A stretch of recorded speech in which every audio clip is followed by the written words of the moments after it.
कुछ ना हो जा। बोल ना। हमरा पास समय बहुत कम बा। ना रे पगली, कुछ ना हो तो के। सुनी न जी, माफ कर दी हम। मरत समय केहू झूठ ना बोलेला। हमार माई बहुत बीमार रहे, हमरा पास दूसर कोनो रास्ता न रहा। लागत माई के डॉक्टर के पास ले जाए के पड़ी। माई, डॉक्टर साहब कुछ भी कर, बाकी हमारे माई की जान बचा दी। देखिए मैडम, आप जल्दी से 5 लाख रुपए जमा करवाइए, तभी आपकी माँ का ऑपरेशन हो पाएगा। 5 लाख? सुन भाई, वो हमार माई। हम सब सुन ले बानी। हम तोर माई के ऑपरेशन का पूरा खर्चा उठाए। बहुत बहुत धन्यवाद। बाकी तारा के हमरा साथे को खेल खेले के पड़ी। ओकरा खातिर हम रउआ जिंदगी में और रउआ से कब प्यार हो गए पता न चलो। हम रउआ बताई कि हम का करते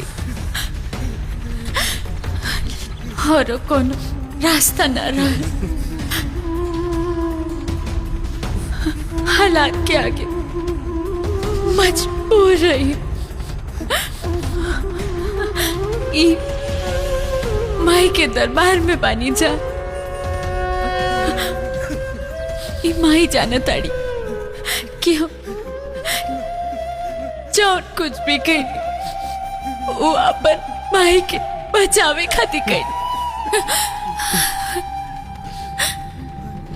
ये जी सुने ना,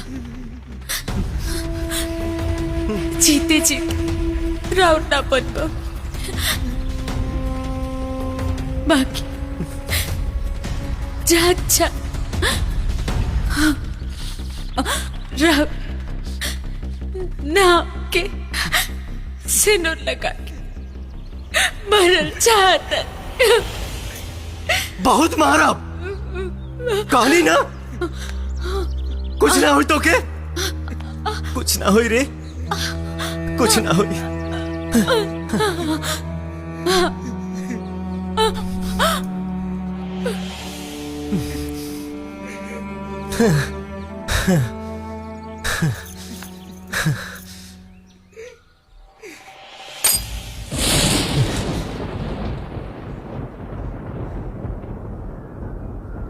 सपना सब ठीक हो जाए।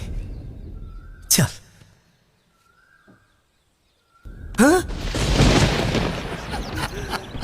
हाँ? भैया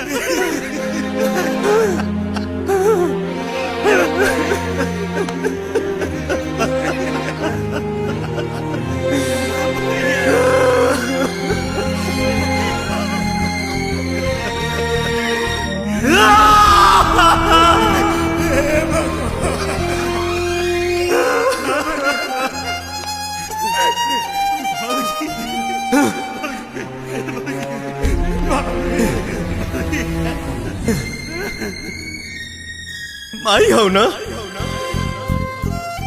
सब है कहेला कि सच्चा दरबार है, कखाक सच्चा दरबार है। हम कैसे मानी कि सच्चा दरबार है? बचपन में माई बाप बहन के छीन के टूअर बना देलू, और जवानी में एगो मोहब्बत कहनी वो के छीन ले लू, वो के छीन ले लू। अरे बाप!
अगर आपने अभी तक हमारे YouTube चैनल सब्सक्राइब नहीं किया